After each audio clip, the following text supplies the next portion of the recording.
Robert, welcome to the Outperform podcast. How are you? G'day, Scott. I'm really well, mate. Thanks for having me on. I'm excited to be here. We appreciate you being on. What does it mean to you to outperform, and how do you define outperforming in your life? I love this question, and I love the title of your podcast because it's something that I try to embody on a daily basis. Outperforming the norm for me means incremental growth. It means beating your best, and it means closing the gap from where you are to where you want to be. And I really try and do that on a daily basis. That's everything from the workouts that I do to the debriefing that I do for myself in business. And I'm a really big believer if you can close the gap by just 1 or 2% on a daily basis, over a period of a year, you improve by 300 or 600%. That's a huge amount. So for me, outperforming the norm means beating your best and always trying to do just a little bit better every time. Yeah, it's those little small incremental gains stacked up over time that really lead to massive results, right? Absolutely. And that has held really true in my life. And I never really understood that concept, maybe till about 2 or 3 years ago. And when somebody introduced me to that 1% gap concept, I realized that I kind of live like that anyway. But when it's kind of like when you're a little bit sick or something and somebody tells you what's wrong with you, then you can deal with it. And it's like that, I realized what I was doing, but no one really identified exactly what it was. And they said to me, "You're closing the gap, Rob. You've got that mindset of incremental growth on a daily basis." And once I understood what that actually meant and I realized what I was doing, I kind of pour on the coals with that, baby. And I've seen incredible personal growth myself and in business and just in life in general once I've identified that. So it's been a really interesting journey. So just out of curiosity, who was it that introduced you to that concept, and in what context was it presented? Was it personal or professional or athletic, or what did that look like? Oh, look, that was something that I heard on a podcast. So I was a fly on a wall, and there's two people talking about the incremental growth and the incremental gap. And, like everybody, I listen to podcasts and I listen to audiobooks, and I put the audiobook down and I'm like, oh my gosh, that's the best audiobook I've ever heard. And that was the most incredible content that these people put together, but I never really do anything with it. That's part of the problem with all of this information that we have, is that you take that, you absorb it, but you don't do anything with it. And it was that one time that I actually did do something with what I heard, and all I did was kind of dwell upon what they talked about in that 1% gap, and it helped me to understand what it was that I was doing.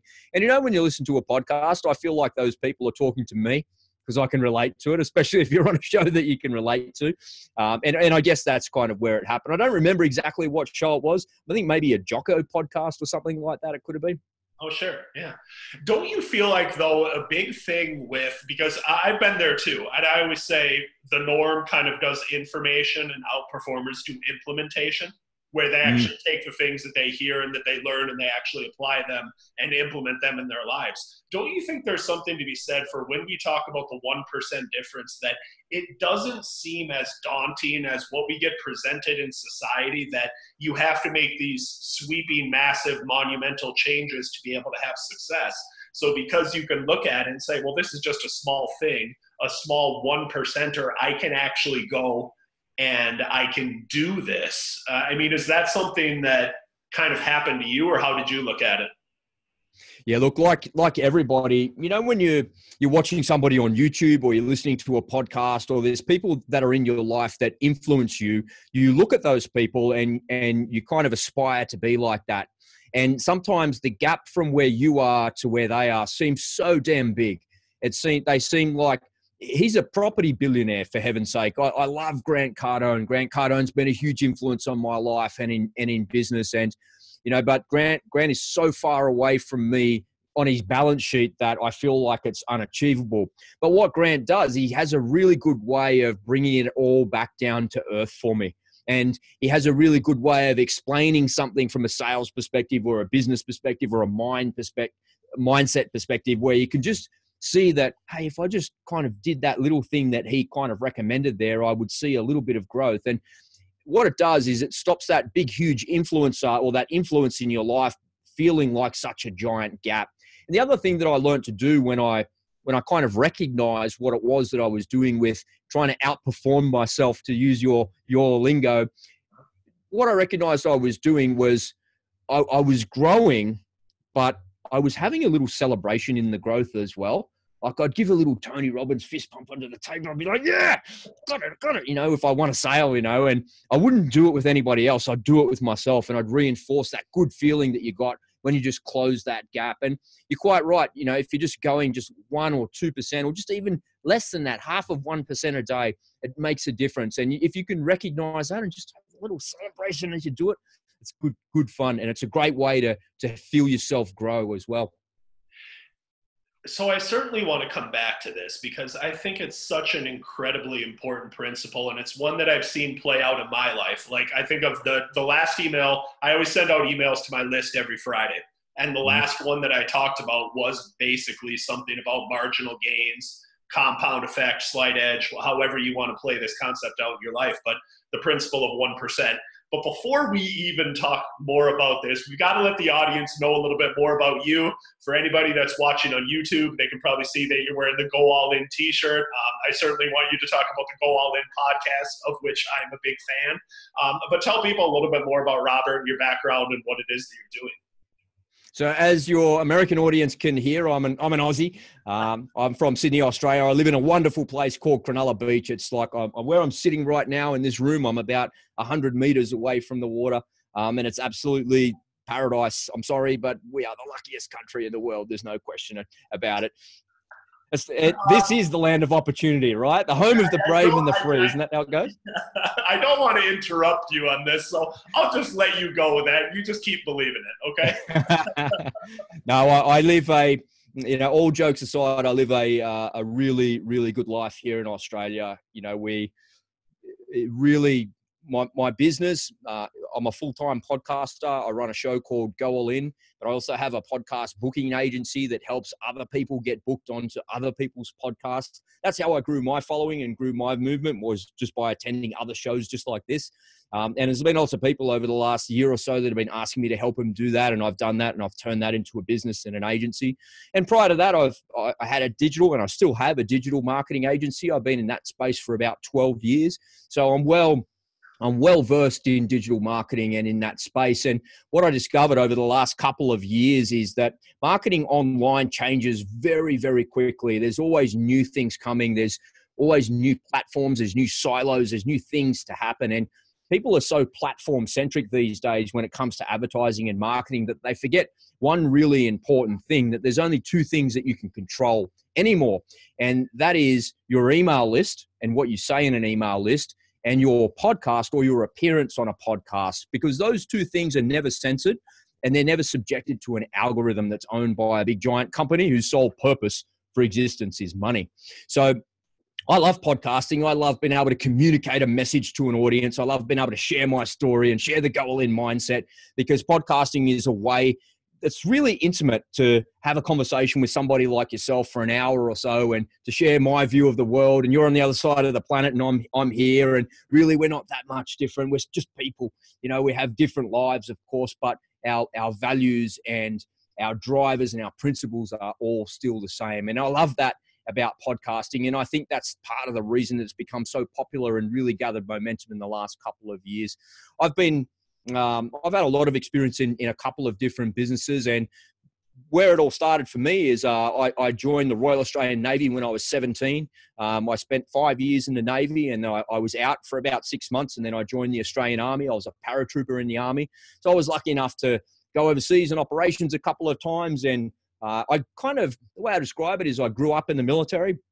And by the time you grow up, you're nudging 30 years old, and you get a little bit sick and tired of people telling you where to go, what to wear, what to eat, when you can see your family, when you can't see your family. And I felt like a little bit of a caged lion towards the end of it. And, it was time to go. It was time to get out. One of my mates was killed in Afghanistan, and that was all pretty uncool. And at the time I had little kids, and my missus at the time, she was sort of like, well, what are you going to do? Go over there, get your head blown off. And what about these kids and all of that? And so it was time to move on. And it was in the early 2000s, 2002, when all of that was sort of just kicking off. And in some ways, I feel like I got out of the military a little bit too soon, because all of the the wars had started, and that's what I'd trained for and been for. I'd been on ops a couple of times, but never like in Afghanistan or Iraq or anything like that, just on kind of peacekeeping operations. But, you know, I got to go and kick indoors and do it for real and experience it. And I feel like I got out a little bit early because I felt like I let my mates down a little bit because they were all overseas doing their thing. But, you know, that's transitions from the military back to being a civilian. That's difficult. And I did struggle with that for a little while. That was quite hard for me. My marriage broke down. Things just weren't so good. But I got on the other side of it. You know, that's life. People go through trials and tribulations in life. And I got on the other side of that. And once I got my personal life squared away, my ideas in and around business started to come to life, and I gathered a bit of momentum. And, you know, here I am today. Everything's really good here now. Everything's really good. But, you know, my life is not like other people's. I've had dramas and tribulations just like everyone else. But in the scheme of things, my health is good. My family are good. My kids are good. I've got a pocket full of money. There ain't nothing to complain about. So there are a lot of follow-up questions I want to ask based on what you just said. But one of the things that hasn't always come easy to me has been sharing some of the trials and tribulations and things that I've had in my own life. And whenever people come on the podcast, the Outperform podcast, and I always ask them to hopefully expand on some of those trials and tribulations that they've had, because I think that's how we can connect with people and understand that, hey, even for a successful podcaster, digital marketer like you, you know, it's not always roses and rainbows. So I know towards the tail end, you said that you really struggled to, I don't know if it was the adjustment back to civilian life, or you said your marriage kind of broke down. Is there something that you can go back to at that period of time, what you were going through, and also how you were able to transition out of it and get to kind of the better other side of that? It's such an easy thing to explain now. I'm sitting here 10 years on, but when it was going on and when it's happening to you, it's very hard. It takes a really smart, emotionally intelligent person to recognize what's going wrong with them at the time it's going wrong. And it also takes a very smart, socially intelligent person to be able to have a friend or a family member say, hey, mate, you look like you're struggling. Do you need some help? And then to be able to put your hand up and say, yes, I need some help. That is a really, really, really difficult thing to do. And if I cast my mind back to the times that you were talking about there, I don't think I had the social or the emotional intelligence to understand what was going on or what was happening. But with the benefit of hindsight, I'll sit here 10 years on, I can look back and see why I struggled. And I guess the biggest thing for me that I struggled with was a transition out of the army into civilian life. Me and two of my mates, we got out together and we started a business, and we had a successful company. Within 3 months, we'd employed like 30 people, and people work for years and years to achieve those sorts of results. And I can remember my mate Paul saying to me, hey, Rob, you know, the wages bill is like $17,000. And I'm like, well, what do you want me to do, man? You're the operations guy. You're the guy looking after the books. I'm out on the tools with all the boys and doing what we're doing. And we had an electrical contracting company, and we were working in a niche where you didn't need to be an electrician. And it was a new rule, a new government incentive that they put into workplaces, that all workplaces had to comply with this. And we went in there and plugged the gap to help workplaces comply. Otherwise, they get fined by the government. So it was kind of like the government telling people that you must do this, and all of these people were paying us. It was a really good time, and we made a lot of money doing that. But I remember Paul saying to me, hey, Rob, you know, the wages bill is this. And I was like, well, how much money is in the bank? And he's like, well, there's $9 in the bank. I said, what do you mean there's $9 in the bank? He goes, well, there's only $9 in the bank, man. You know, it's a cash flow thing. You don't see this every day. And I said, well, no, I don't. I'm out on the tools doing what, you know, guys do out on tools. And how are we going to come up with 17 grand by tomorrow? And he goes, well, you got to go and collect on the money. And so I'd go around, you know, back in the day before the internet was like it was today, you'd beat on the doors and go, come on, man, that invoice is like 6 weeks overdue. Time to pay. And we'd go around and collect on the money like that. And it was, you know, it was the transition that I made from being in the military and going to that sort of existence was very hard for me. The last posting that I had in the Australian Army was at the Australian Parachute School, and it was pretty cool. It's an amazing job. You know, you'd rock up to work in the morning and you'd say to the boss, what's on today? And he'd say, what do you think, you idiot? We're at the parachute school. Go and get a parachute. We're going skydiving. and you'd go, oh, God. You go and kick the carpet and you're complaining about going skydiving, right? And you go out in a jump serial, go jump 6 to 7 times a day, and all sorts of things going on. So it was an amazing job. And it was one of those jobs which took a lot of emotion out of you, because if you've ever been skydiving, or you could probably imagine what I'm about to say pretty easily, you would go to work, you would get your equipment, you'd drive out to the drop zone, you'd gear up, get in a plane, and you're kind of all hyped up and you're excited, and it's the adrenaline, you get out. Then you get on the ground and all your adrenaline goes away. You get into a hangar, you go and pack your parachute again, you get back in a plane, you go and do it again. So your adrenaline's going up and down, your emotions up and down. And when you're in an unpressurized airplane all day, your body's expanding at altitude and then contracting, expanding and contracting, expanding and contracting. Then your adrenaline's going up and down, up and down. So physically and emotionally and spiritually, this thing is really, really draining. And you kind of got to be a young guy to be able to handle that. You know, I look back at that and think, would I be able to handle that in my 40s? Maybe, I don't know. But gosh, it was hard when I was in my 20s type thing.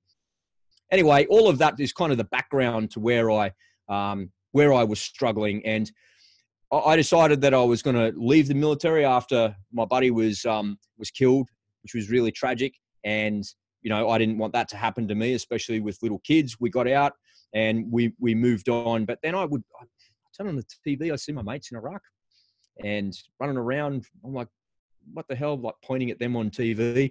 And I just felt really bad. Like I'd let everybody down. I just felt terrible. And then as Afghanistan kicked off, Australia wasn't in Afghanistan. It was all special forces stuff for a long time. But when we came back from a deployment to East Timor, all of my mates went over to special forces and they were all in Afghanistan. And they were like, Rob, you should come over to SAS, come to commandos, whatever, you should do it. You'll pass the courses. It's not that hard. And I just never got there because I had such little kids and I couldn't abandon the children like that. Because once you go, you kind of go. You're gone for 6-9 months on a course, and then they deploy you overseas for 4 or 5 months at a time. And my kids were really little. And, you know, you got to make a choice at some point. And I was so badly torn between both of those things. And right towards the end of my time at the parachute school, I had a malfunction. I got out of an airplane one time, and a mate of mine, we were mucking around in the sky and we bumped into each other. And in a military parachute, you have the old-fashioned ripcord, and it's up here by your right shoulder. So the drill is you put your right thumb into the D ring, so to speak, and you just pull that out. And there's a big long cord that goes to the back of the parachute. It pulls the pilot chute out. Pilot chute spring loaded, pops out, pulls the parachute out, and off you go. And anyway, I got out of the airplane. I bumped into my mate and knocked my handle out up underneath my arm. And the drill goes like this. This is what the instructors say to you. You're spinning out of control. You're above 6,000 feet. What do you do? And the drill is to hard arch. And what I had was what's known as a floating handle. So my handle was floating up under my arm. And there I was. I bumped into my mate. He knocked my handle loose. My handle was floating. And I was on my back, and I looked up at him, and he was pointing at his right shoulder. And his eyes were as big as dinner plates in his goggles. I can remember that. He's pointing at his right shoulder like that. And I looked down and I couldn't see my handle, but I was still free falling. And I looked at my altitude. I was at about 8,000 feet. At the time, I don't remember any of this. I only remember it in hindsight. It's really interesting what happens to your brain. So I flipped onto my stomach and I hard arched. And the drill is that you have 2 goes at it. You see if you can get it one time. And if you can't, try again. If you can't, there's a cutaway pad, which cuts away your main parachute. And then you pop your reserve on the other side. So you're all good. I was never going to die. Nothing was ever going to happen to me. I was fine. So I was above 6,000 feet. I was at 8,000 feet when that happened. I had a couple of goes at it. I couldn't get it. And I looked at my altitude and I was still above 6,000 feet. And I flipped over onto my back and I contorted myself and I found it and I ripped it like that with my left hand. Normally you pull your parachute with your right hand. And I got my left hand up under my arm and I found it, pulled it. Parachute came out just as normal, got on the ground, everything's okay. Normally what you would do when you land is you'd have the D-ring in your right hand and you'd put that in your pants pocket, in your cargo pocket. So anyway, I flared my parachute. I picked my parachute up. I walked inside the shed and the rigger said to me, okay, where's your D-ring, Rob? And I was like, that's a good question. I said, I don't know, man. And my mate Paul comes in behind me and he's like, man, you just had a malfunction, a high-speed malfunction. Oh, and I was like, did I? Because all my drills, right? Because you do so many drills and you practice so many times and all this had happened. And I was like, oh, what the hell? Anyway, they charged me $50 because you lost the handle. That's what it costs. It costs $50. It's just kind of how it is. I don't even know where the $50 goes. What, do they give it to the army and they buy it? No. Someone takes you $50 and buys a box of beer and some cranky warrant officer somewhere. It's just how it works, right?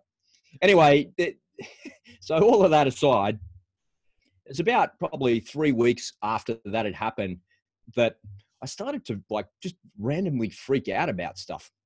Like just, I don't know, I had this rising anxiety about things like, and I would be driving to work and work would, still at the parachute school, and work was about a 45-minute drive. And every second day I'd ride my bike. It was about 35, 40 kilometers one way. So when I was riding my push bike, I was okay. I'd cycle to work. I was fine. But when I'd sit in the car by myself driving on the straight road, I'd just be like, oh man, I'm just like freaking out, like badly. And I'd like well up with tears and I'd be like, like that, if that's how you could describe it on an audio show. And I didn't recognize what was happening to me or what was wrong, but it's kind of like a form of PTSD.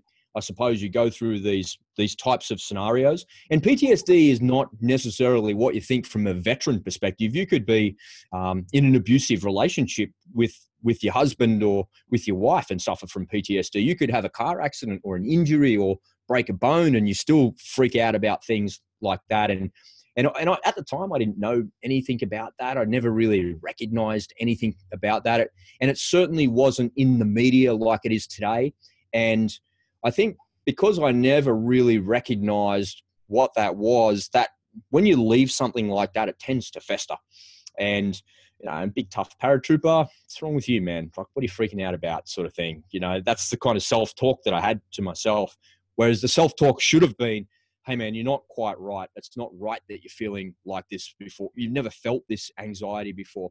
And Scott, it was debilitating, mate. If you've ever known or suffered from PTSD of any sort, it doesn't have to be from being in combat, somebody shooting at you or, your mate's getting blown up. But my God, it was debilitating. And I would just like freak out, like just for no reason. And I think as I left the military and I felt bad about leaving my mates behind, I had unresolved issues that I'd never really taken care of and I'd never really addressed. And because I never addressed those things, because I'm a big, tough paratrooper, and I was feeling sad about leaving my mates behind and feeling like I'd abandoned everybody, that festered. And I think it kind of affected my relationship with my wife at the time. It affected my attitude to life. It affected just everything that you do. And all because I had a malfunction, which really never really even amounted to anything. Nothing happened. I was completely safe. It was just something that had happened. And I can only attribute the way that I felt and the anxiety that I felt to that particular point in time, because prior to that, I'd never felt anything like that before. I'd never felt a level of anxiety like that before. And, the way I treated myself was with Google, of course, because big, tough paratroopers don't go and seek help or put their hand up or anything like that, which is just stupid. So if you're listening to this and you're struggling or, this is causing any sort of issues for you, make sure you put your hand up and go and get some help, because there's so much help out there, and to help you to get through it. But anyway, the Google doctor told me that what I need to do is to take myself back there and just relive that situation. And that's why I'm able to recount it so accurately, because I relived the situation so many times in my mind. And it's amazing when I got on the ground how I didn't realize what had happened. And my mate Paul comes running in, he's going, Rob, oh my God, what happened to you? And I was like, well, what are you talking about? But now sitting here, like all of these years later, that happened in 2001. All of those years later, I can recount it almost exactly like in a timeline. And, when you think about it, it only takes you 6 seconds to fall through 1,000 feet. So the whole thing only took a matter of less than 20 seconds for all of that to happen. And it messed with my life for years. So if you're listening to this and something has taken 20 seconds of your life to mess with you for years, you need to do something about that, because you'll lose years of your life in the process if you don't. Yeah. So looking back on that experience that you had, and I know you said that you just went to the Google doctor, which is probably the doctor I would have gone through if Of I had course. something like that. I mean, I'm just being completely honest with you. But your advice to other people, if they had some type of traumatic event in their life that caused some form, mild or severe, of PTSD, would that be therapy, or would that be the Google doctor like you, or would that just be surround yourself with great people, or what would your advice be to people like that? You know, I think you just need to talk, you just need to say it out aloud. For a long time, I wasn't able to say it out loud. Just to say I was not right. Mhm. Like that was, I don't know, because guys put up a tough shell, a tough outer shell, and I'm the provider, and I'm the protector, and I'm going to do all of these things, and I'm this successful person, and I do all these great things. But really, on the other, and I do, and that is all true. But on the other side of that, I'm cowering in the corner, crying in my pillow like a little baby because I'm just freaking out about something that I should have addressed. Mhm. And I guess, it's really at its core is I was scared of dying, and I potentially could have died, but I couldn't have because I have two parachutes. There's no way I could have died. But something has happened in my brain, some sort of connection, some sort of chemical reaction has happened in my brain and in my memory to cause those things. And, I think to share the story with people that can understand it is one thing, but sharing the story with a professional and to somebody that can just hear your story and to empathize with your position and say, well, it's completely normal that you'd feel like that. I feel like that just listening to your story. It reminds me of and I don't want to take you too far off a tangent, but it's along the line of questioning that you've got there. A mate of mine that I was in the Navy with, I reconnected with him while I was down at HMAS Albatross at the parachute school. He was still in the Navy. Anyway, he got out, I got out, and we reconnected about 2 or 3 years later. And he'd left, he was an aviator, and he'd left and joined the New South Wales ambulance service. And he was a co-pilot on the helicopter service here in Sydney. And if you think about what happens when they send a medical helicopter to go and pick something up, it's like the worst of the worst accidents, right? People are lost in remote areas, or it's the worst of worst, and they need critical care. They need really specific type of care really quickly, otherwise they're going to die. And my friend Nick would ring me up out of the blue because he turned out he moved just a couple of suburbs away from where I was. And he'd ring me up and go, hey, you want to go and have a beer? And I'd be like, all right, let's go and have a schooner, mate. And he would tell me these stories of the most horrific things that you could ever imagine happening to human beings. And it's 100 times worse than any war zone that I'd ever been in. And he'd ring me up a couple of times and tell me these stories. And at first it was pretty interesting. And it was, because the way the medical system works and the aircraft and the coordination and teamwork's like, man, you guys save lives. It's like really cool. But after a while, he'd ring up and go, hey man, you want to go for a beer? And he'd tell me these stories and they were horrendous. And if you're not a medical profession and you're not in that space, it's hard to hear. And I just couldn't repeat those stories because they're so shocking. And eventually I realized what he was doing, he was kind of getting it off his chest because he was carrying it. And the reason he was doing it with me was, first of all, I was his mate. He trusted me. And the second thing was his wife was an emergency room nurse. She was an ER nurse. So she would come home from work dealing with death and destruction all day. He would be at work dealing with the front end of the death and destruction, and he'd come home to work to talk to her, and she'd be like, I don't want to hear it. I've been dealing with it all day. So he had all of this bottled up inside of him. And I ended up being kind of somebody that he talked to about those things. But when he gave his pain and shared his pain of the death of some child who was chopped in half in a car accident or something, he was giving that to me. And then suddenly I was carrying that and I'm like, oh my God. And eventually I was like, Nick, dude, you got to stop, man. You got to get some proper help. I'm your mate and I'm happy to listen to your stories, and I'm a soldier, and, I can handle a bit of blood and guts and death and destruction and whatnot. But what you're dealing with is like 10X, man. You need to go and get some like proper help or find a way to get that out. And he did. And he did. And I know for a fact that he got on the other side of all of that sort of stuff. And, that's part of the job. That's part of what you deal with on a daily basis. If you want to go around and fly around in an EMS helicopter, you're going to go and deal with death and destruction every day. And, him seeking help was a good idea, and him talking to me as a mate, is that a good idea? Yeah, maybe, but he's transferring all of that pain onto me and all of that hurt onto me. So you got to really go and get some professional help is what I would say to that. Yeah. So we've gone through some of the tough times, and now you've obviously come back and you're flourishing and you're very successful and fulfilled on the other side of that. And I do always like to ask people about their specific habits, routines, patterns, or things that they think have been instrumental to their success. What do you got? Oh, baby, that's actually pretty easy. And it's a hangover from the military, if I'm honest. It's just the early morning routines, right? Is in the military, you wake up early, whether you're on base or not, you need to be at work early. And in the army in particular, you got to be there at 7 o'clock in the morning. So that's not that early in the scheme of things, but I'm an early riser anyway. So for me, it's exercise, it's physical exercise every single day. I think it's really, really important. And no matter where I've been in my life, at what point I've been in my life from an emotional perspective, exercise has always been a critical part of what it is that I do. And like everything, you fall in and out of love with exercise. Sometimes you really love to do that, and sometimes you just like dragging your sorry butt out to the gym at 5 o'clock in the morning, and it's the last thing in the world that you want to do, especially in the middle of winter. And for me, that has been something that kind of, once I get that out of the way at the start of the day, I'm ready to get going with my day. And I know that if I don't do that, I'll sit around at this time of the day at 10:30 in the morning.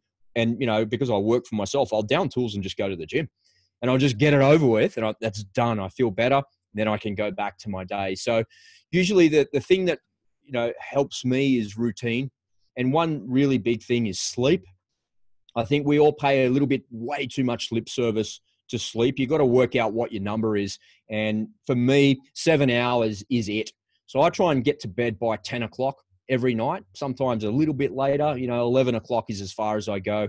And I'm awake at 5 o'clock. I'm ready to go. No alarm, no nothing. Bang, I'm bouncing out of bed, ready to hit the day. And I don't feel tired throughout the day if I do that, because I've had a restful night's sleep, going to bed at the same time every night and waking up at the same time every morning. In my view, that is one overlooked thing that 90% of people do, which is such a simple thing to do, and you'll feel so much better as a result of it. And I had a little shift in my mindset, because I'm a night owl as well, but I'm also an early riser. But I love to stay up till 2 o'clock in the morning and just doing my thing, playing a video game or reading a book or watching something on Netflix.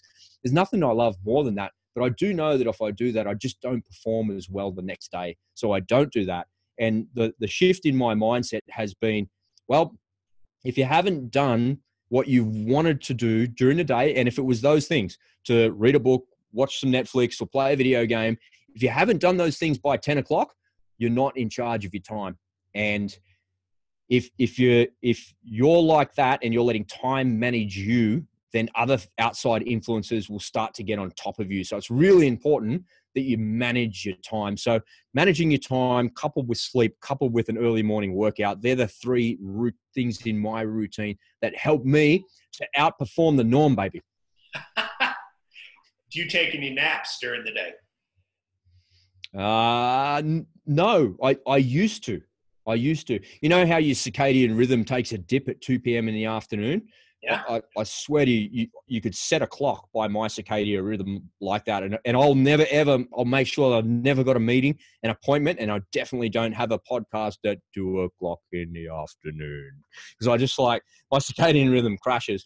But my sleep cycle is 20 minutes. So if I need to take a nap, I can lie down, and it's the infantry guy in me. I can lie down, shut my eyes, and I'll go to sleep inside of about 2 minutes, and I'll wake up like that in 20 minutes exactly. I'll wake up and all right, I'm good. And I just, after years and years of understanding that and kind of documenting it as well, writing it down, just write down, I went to sleep at this time. Well, that's when I laid down, and I woke up at exactly that time. And I don't remember falling asleep. So as soon as I lied flat on the ground, I went to sleep. And I can lie on the ground here with no pillow, no mattress, no nothing. I'll just sleep for 20 minutes and I'm good. But I don't nap anywhere near as much as I used to, because I got my sleep cycles right. Then I've got my exercise right, and I've got my time management right. Most importantly, because it's all in your mind so much, because you can just push through it when you're tired, of course. But I don't feel the need to. Interesting. So to go a little bit deeper on the exercise routine, what is your typical, what does a week of exercise look like for you? I alternate. The old big tough paratrooper body doesn't work as well as what it once would. The port side hinge joint in my knee is a bit worn out. I think there's a little bit of kind of bone on bone rub in there, a bit of cartilage gone there. So I can't really jog. I can run on a treadmill, which is like, if you've ever done that before, is like very, very painfully boring and hard to do. But I alternate between outdoor activity and indoor activity like that. And sometimes I can go for like 12, 15 days straight without a break. And sometimes I go 3 days on, day off, then go again like that. Because I'm not training for anything specific. I just make sure that I'm moving. And where I live, I'm so lucky. I live right at the beach, right? And the morning activity, the outdoor activity, involves a podcast or an audio book and about 11 to 12 or 13 kilometers of walking, and a large percentage of that is on the soft sand. So I get a really good workout doing that. And you get up at 5 o'clock in the morning and do that. You're back by 7 o'clock.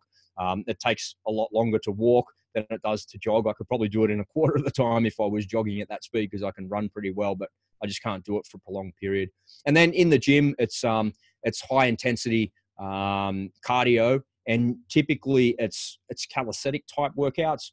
It's chin-ups, push-ups, rings, dips, and I do chuck some weights in there to mix it up as well. I don't train like a bodybuilder. It's not chest and tries day today, and it's not legs day like that. I'm kind of a bit more overall. And for me, because I sit a lot during the day, I just like to train my whole body as well like that. And I think what I try and do is progression. And I set myself goals at the start of the week. I get on the chin-up bar, and how many can I do in a row? Well, I can do like 19 straight.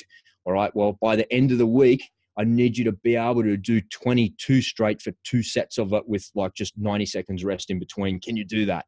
So I set myself little goals like that, and it's not that hard. But when you got something to aim at like that, because the goal is so small, it's actually just in your mind. It's not physically. I can do 3 extra chin-ups.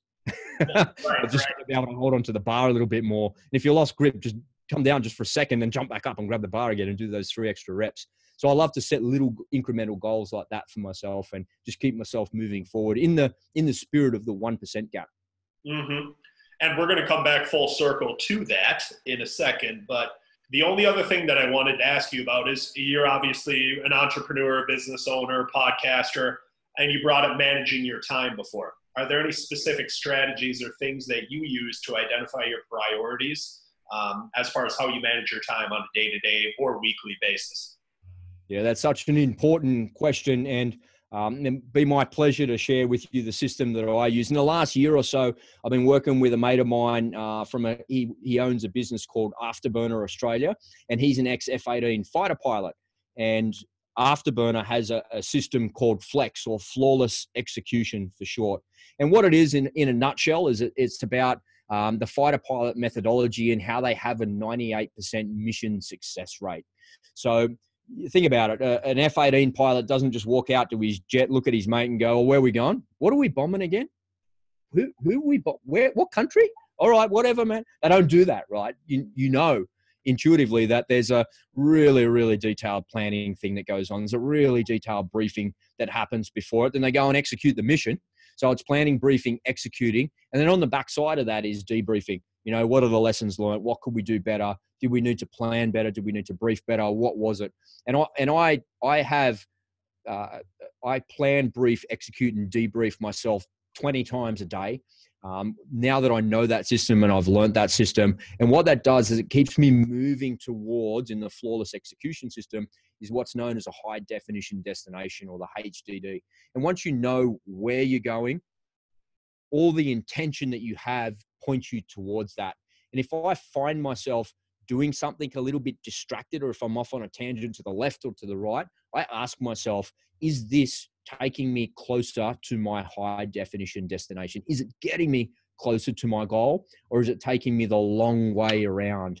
And another really good way of describing that is with some Jordan Belfort stuff. So people know Jordan Belfort as the Wolf of Wall Street. And Jordan Belfort has got if you don't know, he's a really amazing sales trainer. and he's got so for telemarketing, right? If you're ringing people up and you're selling over the phone. And I love Jordan Belfort. He's got a method called the straight line sales system, where you go from point A to point B, and at point B is your sale. And what happens is along that straight line, your customer will take you off on a tangent to the left and the right. And if you buy into the BS of the customer saying, oh, I can't afford it, or I don't want it, or now's not the right time, or I'm too busy, what happens is you don't arrive at your destination. And if you think of it as a straight line from A to B, that's from where you start to the actual sale. If you veer left or right and you draw a squiggly line, that's the customer's BS. And that's the distraction that we all feel in life. And if you don't have a straight line from point A to point B, and you end up on these tangents all the time, buying into everybody else's BS and their distractions, you're never going to get to where you need to be. So for me, it's always about intention. How do I manage my time? I manage it with intention. So the intention is to achieve the high definition destination, which I set for myself at the start of the month. And then I break down those goals on a weekly basis, a daily basis. And then every time something comes up on my to-do list, so I look at that. And the first thing I ask myself is this going to move me closer to my destination, or is it taking me off on a tangent to some BS squiggle on the left or the right of the line? And if it is, I just don't do it, or I stop doing that, and I go back to what I should be doing. And it's not so much about a to-do list or managing my time. It's about the intention of what it is that I'm doing. And I've never heard that term before, but I absolutely love it. I'm probably going to steal it for some of my stuff. The high definition destination. To me, it's such a powerful visual, because a lot of people listening to this will have been born into and will remember the day and age of big TVs and horrible clarity and definition within them. And now we got into high definition, and then it's ultra high definition, and then 4K, and now I think it's 8K. But it's a very powerful visual as far as being crystal clear on where you want to go, and thinking about it that way instead of just a vague kind of, well, I'm just going to be busy today, or I'm just going to let the universe decide what I'm doing for me. One of the interesting things about that, the terminology that fighter pilots use, is it's really simple, and it cuts through the noise. Another way to say high definition destination is, what is your major definite purpose? What? It's just so ambiguous. It's like, what's my major definite purpose? I don't know, man. That's like, my purpose is to continue to breathe, because if I don't, I'll die. It just doesn't make any sense. But what's your high definition destination? Well, I know that means my destination means I'm going somewhere. Where am I going? And can I see that in HD? Can I see that in ultra high definition 8K? And if you say that to somebody in a goal setting scenario, they'll go, no, I don't see it. And then you can work on that to bring it out of them, is it in 6 months time, or is it in 5 months and 2 weeks time? And you can kind of get the HDD out of them like that. Yeah, it's a really, really good tool. Yeah. Last question that I'm going to ask you before we wrap up, and it's been in the back of my mind literally since we first started, because we started off talking about the 1%. We're talking about the little things that we do stacked up over time that lead to big results. One of the biggest things that I've seen and personally experienced, and I think it's kind of the catch-22 when we talk about the 1% gains, and you brought it up with exercise before, where you can look at it and you can say, okay, well, doing 3 extra chin-ups, well, of course I can do that. Or maybe I can make 1 extra sales call a day, or I can do some of these little things. It's easy to implement, but the catch-22 of it is that we think that it doesn't matter. Because, well, if I just do these small little things, I would have to keep doing them for such a long period of time for me to be able to see the payoff. And it kind of goes against our society of instant gratification, where we want everything to happen right now. So how did that light bulb either go on for you that these little things would make a difference in the long run, or what advice do you give to people that these small incremental gains, if you continue to do them, at some point down the line will really lead to huge results in your life, personally, professionally, athletically, or otherwise? Great. It's a really, really great question. And it's such an important topic to discuss, because what it does is it gives you, let me give you some context, some context to that 1% and closing the gap of that 1%. So as I mentioned earlier, I've had a digital marketing agency for the last 12 or so years, and my business has been always pretty good.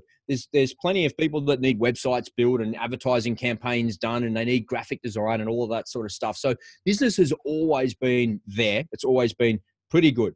And as a result of that, there's always been a little bit of extra cash sitting around.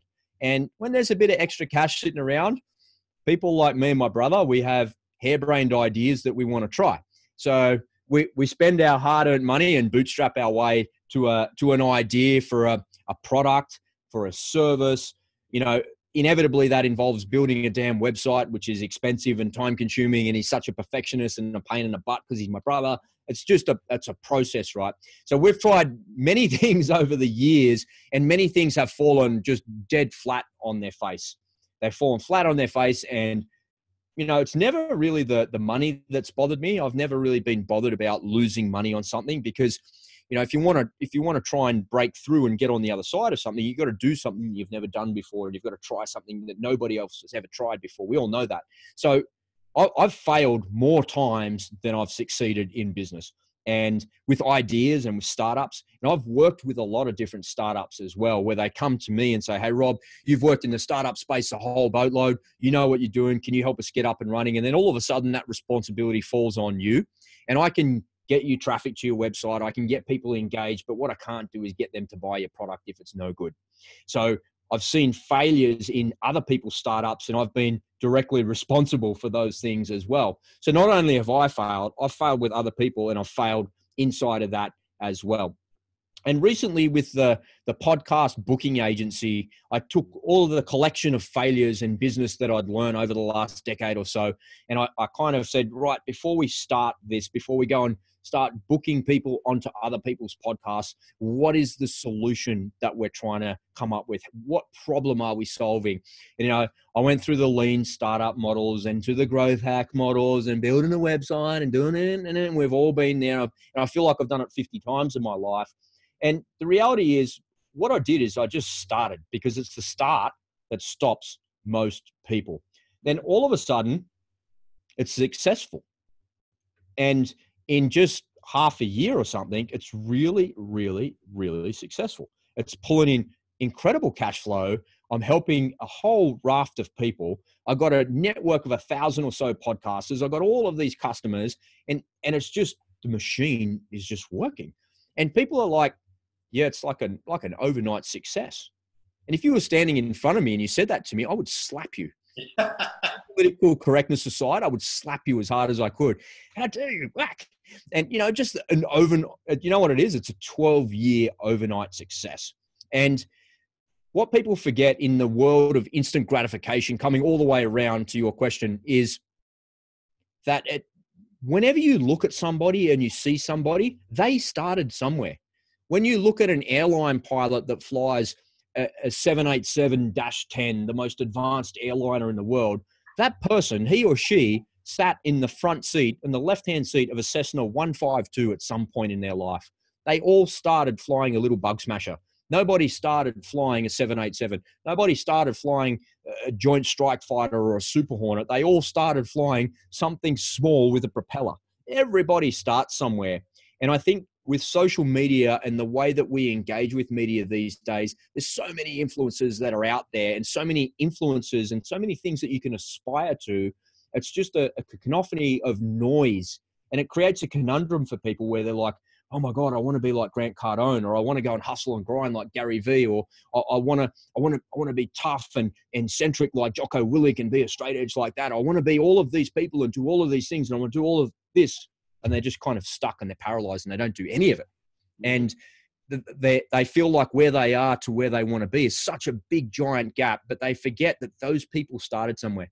And it's, as I said, it's the start that stops most people. So if you just start and just do a little bit each day, and a little bit more, and a little bit more, and a little bit more, before you know it, you'll be a 10-year overnight success. Hopefully, if you're listening to this, it doesn't take you 10 years to be an overnight success. It only takes you 10 weeks or 10 months to get there. But the reality is there is no such thing as an overnight success. And the only way you get there is by incremental growth, 1 or 2% at a time. And if you think about where you are today, if you just improve 1% each day, you'll be 365% better at the end of the year. Now, think about how much you get paid. If you got paid $100,000 a year, imagine if you got 365% and 65% more at the end at this time in 1 year's time. Would that be a good result? Well, I would ask you, how the hell would you live on that? That's what Grant Cardone would say. You know, getting paid a couple of $1 million a year. Well, how do you live on that? What are you going to do with that?